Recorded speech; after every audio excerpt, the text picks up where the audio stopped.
I love it. Thank you for the song.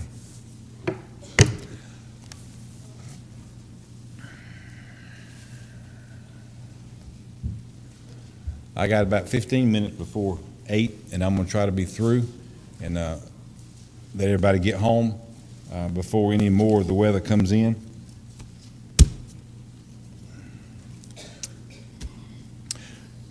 We know that the events in the Bible leading up to the crucifixion, we know we've gone about them and talked about them all our life. And we know the sequence of events. Sunday, I'll be speaking in both services concerning some of that. Of course, on Easter, we'll be talking about the resurrection and things. We will be having a sunrise service, so keep that in your mind. And you can get 3 sermons that day. So there's a lot going to be going on. So tonight, I got to thinking about it, and what I want to do is let you use your imagination a little bit with me. We don't want to talk about the resurrection. We don't want to talk about the crucifixion. Let's talk about the events leading up to it. And in Psalm 79, verse 5, it says, "How long, Lord, will you be angry? Forever? Shall thy jealousy continue to burn like a fire?" Listen to what listen to what Asaph, what he was saying. "O God, the heathen are come unto thine inheritance. Thy holy temple have they defiled. They've laid Jerusalem on heaps. The dead bodies of thy servants have they given to be meat unto the fowls of the heaven, the flesh of thy saints unto the beasts of the earth. Their blood have they shed like water round about Jerusalem, and there was none to bury them. We are becoming a reproach to our neighbors, a scorn, a derision to them that are round about us. How long, Lord, wilt thou be angry forever? Shall thy jealousy burn like fire?" Just as way of mentioning, that's all. In this, they're looking at troubles that they're going through. And the way that he cried out is, "God, are you going to stay away forever? God, don't you see what's happening? Don't you see the enemy's destroying us? They're overcoming us. Don't you see they're persecuting, then they're killing? It's horrible, Lord. It's terrible. Are you going to be mad at us forever? God, are you going to do something? How long will you be jealous?" Well, in the same way, you and I are doing the same thing. Lord, how long are you going to allow this mess to go on in America? Lord, how long are you going to continue to allow us to be persecuted? Lord, I serve you. I've been saved for years. I serve you. I love you. But you see, I'm living in a lot of mess. God, how long is this going to go on? Lord, where are you? Don't you see it? Don't you know? Don't you understand? God, where are you? Are you mad at me, God? Or have I done something wrong? How long is this going to go on? God, are you going to be jealous forever? It's the same thing they were saying, just different circumstances. How long, God? How far down the road did the psalmist have to look to get an answer? In his dark hours, in his deepest hours, that he was experiencing these things, there was something wrong. And he just felt, God, are you mad? How long are you going to be mad? I know you're jealous, God, but does your jealousy have to continue? And there have been times where you and I would say things, very similar to that. God, have I done something wrong? Are you mad at me? God, is there something different I can do? I don't understand what's going on in my life. Why did you do this? Why did you allow this? We have all these questions because we got turmoil going on the inside. If you could multiply that maybe by 1 billion, you could experience some of what Jesus was feeling leading up to Calvary.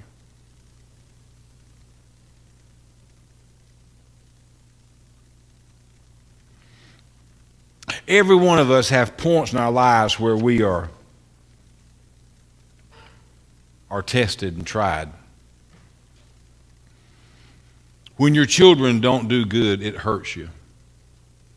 When your children suffer needlessly because they won't listen to you, it hurts you. It hurts you. When your children don't do good, it hurts you. When your children suffer needlessly because they won't listen to you, it hurts you.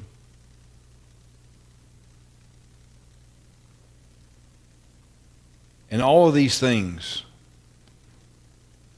is what Jesus was experiencing that day.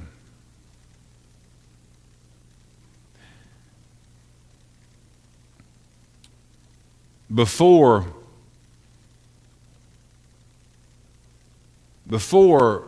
there was a resurrection, there had to be what? A crucifixion. Before there was a crucifixion, there had to be what? The events that caused the crucifixion. Not Jesus' point, that's what Jimmy said. From the people's point, there had to be what? Betrayal, persecution. We're looking at that persecution side. We're not up to the crucifixion. We're not up to the resurrection. I want to talk for just a few minutes about that stage that we are, that's leading up to these other things. There was great persecution going on. But the great persecution was not so much what was happening to all the people as the psalmist here is crying out, Lord, how long they are destroying us. Let's look at it from Jesus' side. His persecution. And let's be even more specific in a way, not necessarily the persecution of the people. You remember the play, the movie, The Passion of Christ? How many of you know what the word passion means? We all know what passion is. Okay, I'm not calling you ignorant. What is passion? Why would they put the word the passion of Christ? Why did they put that word in there? What does passion mean? Passion is love.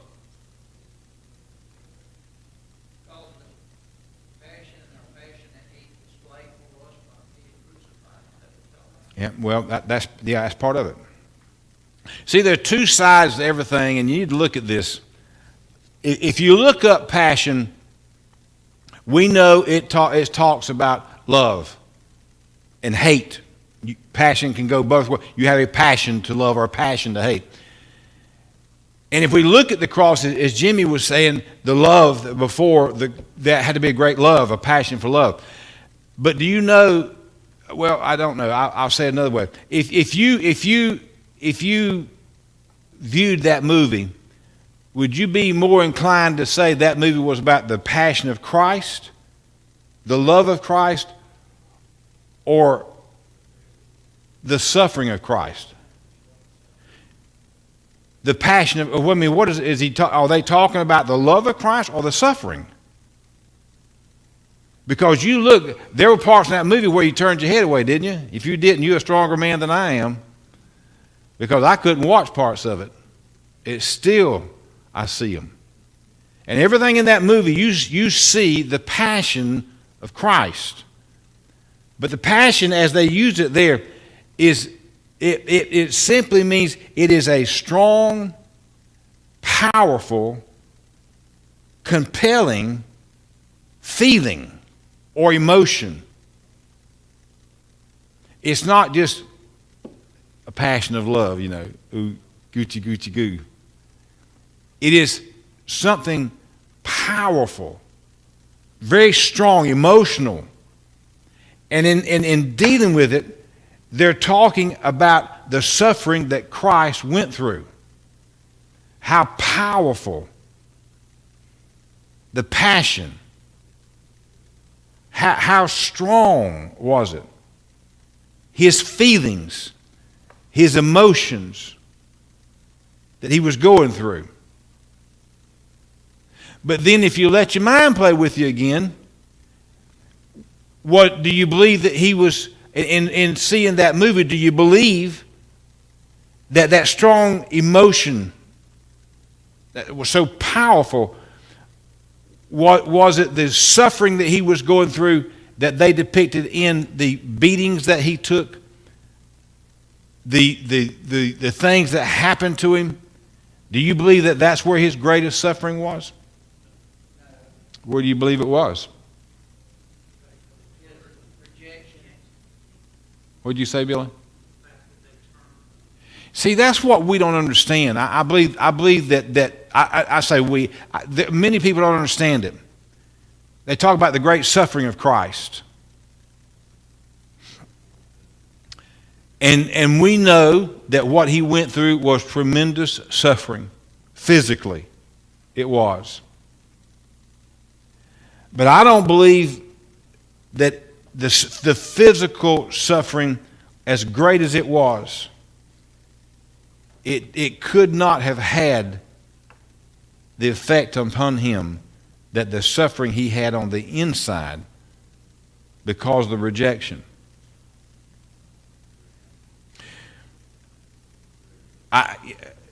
I'll say this not for pity. Richard knows exactly what I'm talking about. Probably the greatest well, I can't even say it that way. There's a lot of emotions that's involved, a lot of passions involved in being a pastor, in dealing with the people, dealing with the church. To see you not accept Christ, to not live for Christ, that just eats my heart out.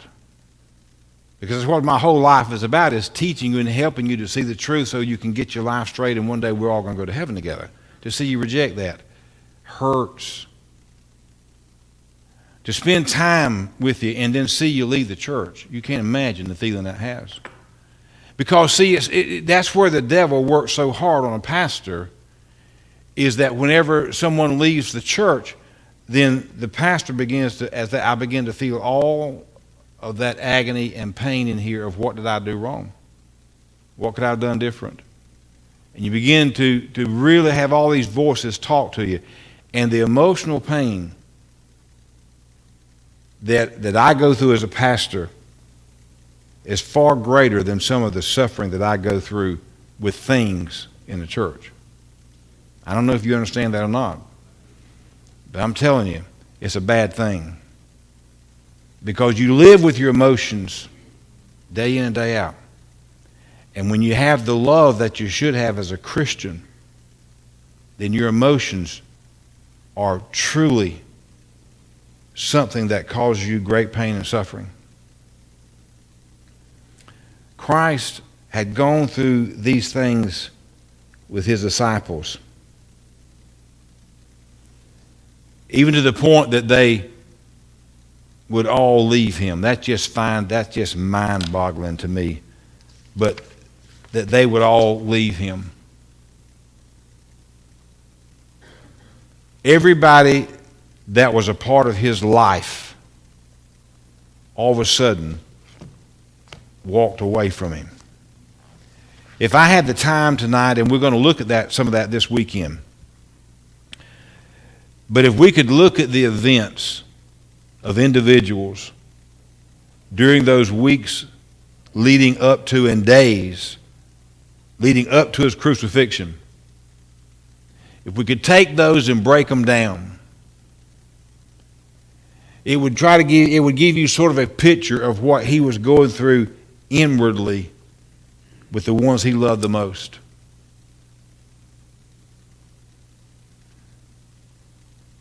It's hard for us sometimes to understand the pain that you go through with your children. I know what I go through with mine. I know what I go through with my grandchildren. But it's hard for me at times to relate what you're going through, because I haven't been through that. You don't know what I go through with Brenda's death if you haven't had the same thing happen to you. You can have ideas, but you don't know. So we don't know what goes on in your minds and hearts with your children and your loved ones. But there's one fact that fits every one of us. If you love them, when they disappoint you, somebody couldn't stick a knife in there and hurt you any worse. Because you give your life to them. You teach them. Right? Somebody to raise your child up to love the Lord. Raise them up in church. Raise them up. Put them in Sunday school. Put them in church. Put them in and then to see them go wrong and make bad choices. I can't imagine. I mean, it blows my mind. When I see my kids mess up, and I watch my grandkids sometimes do things, I'm thinking, man, It hurts because you know the devil's working hard. And it's an emotional thing in here. And I'm telling you, Jesus walking to Calvary every single day, he knew exactly where he was going. He knew exactly what was laid out there for him. He knew the suffering. He knew all that. But yet he was carrying something in here that was so much heavier. It was because of what the people that loved him supposedly the most were doing to him. And I want to say this. We need to take it and switch for just a second away from those people, the disciples, all of his friends and what they were doing, all the Christians back then, what they were doing. The psalmist cried out, how long, God, are you going to continue to do this? Why are you mad at me? Couldn't you hear Jesus saying that? Can you hear him in his own heart saying, disciples, why are you guys doing this? Are you mad at me? I mean, what have I done other than try to help you? I mean, can't you really, if you use your imagination, can't you hear Christ saying these things as a man, not as the Son of God, as a man? How long? What about me and you? Wonder if today, if Jesus could talk to us, would he look down and he'd say, Preston, how long are you going to be mad at me? I mean, what have I done? Because we don't live right all the time, do we? We don't make good decisions all the time, do we? And we play church, and we play Christian, and we play saved. And Jesus just looks at us, and can't you just hear him say, why? How long are you going to do this? Why? What have I done to you? I mean, all I ever did was give you everything I had. That's what we say to our children. That's what we think. I mean, we'll not say it to them, but they know what we think. I've given you everything. I've always shown you the right way. I've lived it in front of you. I've tried to do it, and here you are. We think that. And I just have to believe that Christ looks at us sometimes and he says, why are you doing this to me? I've given you everything. And his desire is for us to come back. And I want you to think about this. I'm going to close right here, but I want you to think about it. As we lead into these next couple of weeks where we're heading to Calvary, the thing that put him on Calvary was the rejection of the people. Rejection. They just wouldn't accept him as Lord and Savior. They wouldn't do it his way. And then they got caught up in this fervor, and one thing just led to another. And it was a snowball going downhill, and it was horrible. What did he ever do to deserve it? Nothing. But they got caught up in it. And as we start walking these next couple of weeks to there, you need to think about your own life. Are we putting him on the cross all over again today, trying to? I mean, what he's done was good enough. But we keep rejecting it like he didn't do it. We keep playing the game, and he's up there looking at us, and he's just shaking his head because we're never going to fool him. We do fool some of us. I mean, we can do that. But we can't fool him, and the one that makes all the difference and the one that's going to matter at the end of all, Christ, is not fooled. And he's looking at us, not wanting to condemn us, not wanting to kick us into hell. He's not wanting to do any of that. He's wanting us to change and let us bring him back. And he's saying, how long are you going to keep doing this? How long? Because he loves us. Jimmy was right. Love sent him to the cross. And if he had to do it all over again, he'd do it all over again. But he doesn't have to. He's just waiting on us to change. And as we start looking at this, don't be so quick to condemn those people we're going to talk about, because I'm telling you, too many people doing the same thing today. Same thing all over again. And let it be a time for you to examine yourself and say, Lord, I don't want to do anything ever to hurt you. Help me to do it right. And maybe all of our lives can get changed for the better during this season as we make this walk together. And maybe we can identify with some of these people and put ourselves there and sort of feel it, and then we can examine ourselves and let God speak to us. I want God to be able to honestly say, well done, not how long, Danny. How long are you going to do this? I want that to happen, okay? Remember, the thief went all the way to the cross before he got it right. And Jesus said the same thing to him. Son, how long are you going to do this? Oh, Jesus, remember me. Okay, this day. See, just that quickly. Just that quickly. Father, I thank you. Thank you so much. Because, God, the cross happened. But the things leading to the cross give us a real picture of the real suffering you went through. It's the rejecting of those that love you, Father, not the rejection of those who hated you, your loved ones, your own children, your own brothers and sisters, your disciples, your sheep that knew better, but somehow they didn't listen. And Lord, I believe that was the greatest pain and the greatest tragedy, the passion of Christ. That strong, hard, powerful, compelling passion that was eating you alive, the suffering of your people rejecting you. Help us not to be counted among that, God.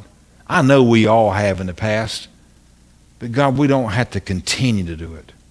And I pray that you'll help us to examine ourselves where we can make you happy by doing what is right. Now, God, go with us as we go home. Keep us safe from any kind of storm that would come our way. Bless all of our people. Bless all your people, God. Put us in your hands. Wrap us and hold us and keep us safe. And we tell you we love you in Jesus' name.